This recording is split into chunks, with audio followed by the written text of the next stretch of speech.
this is Eileen with The Real Las Vegas, and we are here doing an interview with Katia, and I will let her say her last name. Di Egidio. Thank you. And she is the owner of AitaK Business Solutions. How did you get to Las Vegas? Moved here in September 2014. Oh, okay. Okay. And you moved from Italy? Italy directly, yes. Okay.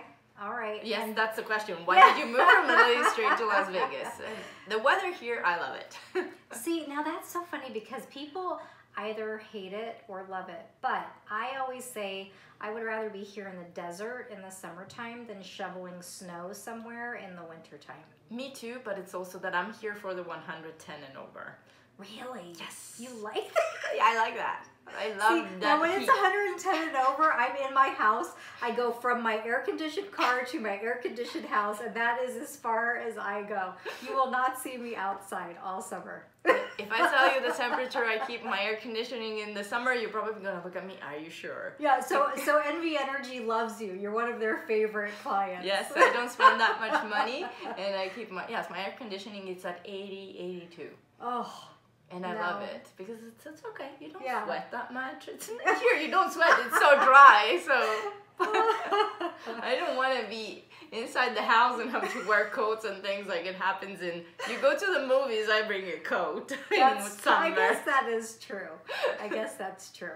Well, we survived. We've lived here a long time, and we have survived the summers, so we're good. Yes. So did you move here knowing you wanted to start a business solutions company? Yes, I've been in, it's 25 years that I'm in business as a consultant in different capacity. And when I moved here, I knew that there was that opportunity. It was true that it was easy to open a company in the United States. You just go there, sign up, they give you, here's your license, unless it's something regulated, but a normal business license is not that hard to get. And is that I worked 2 years in corporate doing what I do, because they hired me as an internal consultant. It was a company that doesn't do consulting. They are in hospitality industry. They do software and IT. I have a background in that. And so they hired me to review their entire professional services and customer support department. Oh, wow. And I was working with one of the senior VPs and all the C-suite level of the company because they wanted to be more customer-centric. So I helped them through that project, and then it was time for me to go, and I said, yes, it's time, because corporate, it's fine, but for me that I've always been in business by myself, I wanted something that I can, be responsible for, which is a different perspective. It's not that it's better or worse, it's just a different perspective. Right. So what drives you to work for yourself instead of somebody else? I know that I'm out of a box thinker. I started that from the get-go also when I was in Italy, and so I wanted to be able to make a difference. And for me, making a difference means be me in a certain way. And yes, my goal now, for example, is not only to have the business, but to have an exit to the business. So have a way to say, this business is going to survive me. Because it's also, yes, self-employed is you work 80 hours instead of 40. Right. But you don't have that many people working for you. My plan is in the next 5 to 10 years instead is to figure out how to make the company survive me. So become something that I can leave as a legacy. But for me was the fact to be independent, not only from a financial perspective, was really more on the to things your own way and help others do the same. So figure out their path, because that is what I do. I want to work with other business owners, and I went through the good and the bad of having a business. Yeah. So I want to help them go through that and a few shortcuts. I know how to avoid a few problems here and there. Well, I'm sure any business owner could appreciate shortcuts to get where you want to go. So what type of businesses do you work with currently? I'm working with those businesses that are mainly solopreneurs. They want to grow over the $1 million, which is the first say to, oh, I'm a business to an extent. But yes, under that, I work with all businesses, and I'm more into the, let's say, professional services or services industry because I've always been into that. But it's interesting because right now there is a lot of businesses that are coming to me that are not in that industry, in those kind of industries. The point is I'm the business expert. you are if I work with you, you should be the expert of your industry. Right. And very often I say, because I think differently, there is where the value comes. It's also to find your own way of doing things, because there are so many options in business. So you can do so many things. One of the questions that I get is, what is the best marketing strategy? You have to figure it out. All the marketing strategies, if they are there, it means they work. What does work for you? And that is a different aspect, is learn how your business works, who you are, who do you attract. There is no scarcity out there. There is a lot of people that want your services. Right. You have to figure where the right ones are. What I do is really assess where you are, what you're doing, and then prioritize. Don't try to change everything at one time. Right. It's just to figure out where are the important aspects of your business that you need to move to the next level. Yeah. Well, thank you for explaining what it is that you do. I have a question for you. I know the answer to this, but is there anything interesting that you do that maybe not a lot of people know about? Anything at all? Anything at all? I race motorcycles. So you race motorcycles. Okay, the kind where when you go around a corner, you're putting your knee on the ground, those kind of motorcycles? Yes. How did you get into that? I am scared to death. I mean, you can barely get me on a bicycle because I am very, uncoordinated. Yeah, I'm very uncoordinated.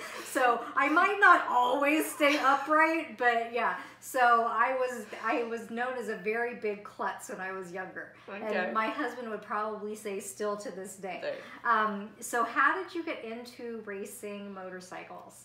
In reality, from when I was a kid, I loved things that have an engine. I was also always in the group of guys talking about cars and motorcycles, not in the group of girls talking about makeup and dresses and clothes and nails and that kind of stuff. So I was always in the wrong group. But it's something that I wanted when I was a kid. I had the fight with my parents that didn't go the way I wanted it. In Italy, you can get a motorcycle when you are 16. So I started my battle around 15 to 16. Yeah. And my parents, no, you're a girl, your brother didn't get one, and all these they didn't want it. It's a risk for the parents. Oh, yeah. They don't like that idea. No, I would be scared So to death. Then I started my career when I, start going to college, then you start university, you do this, have 2 degrees, and you go for business, and you want to, be successful, start traveling. And then one day, I still had that thing.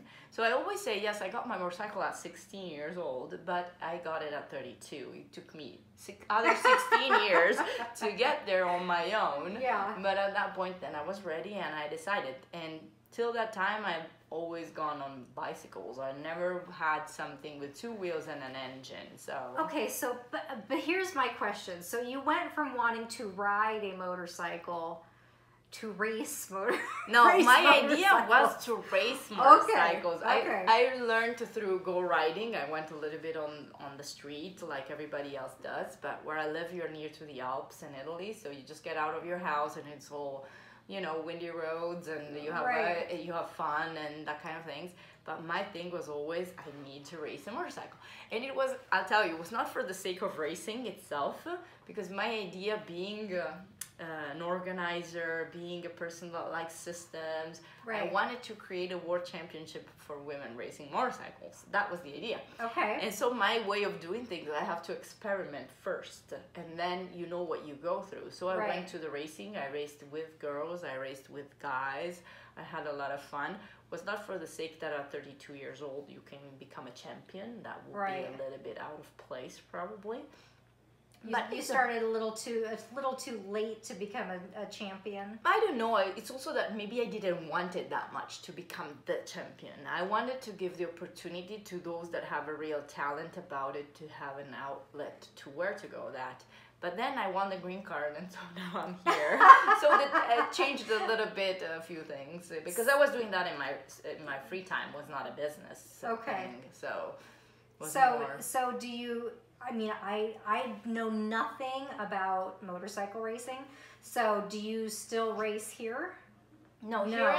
Here I didn't find the community, because for me it was also I had friends, and then when I started going on a motorcycle, I started creating that community. Right. But it's also when you go for there are some amateurs racers, so you don't need to go to an official professional kind of race. And when we go there, it could be 40 of us, all of the same group, all cheering for each other, and guys and girls. It's everybody, and we have fun. Here I didn't find a community, also because there is no place really to go to be on a motorcycle.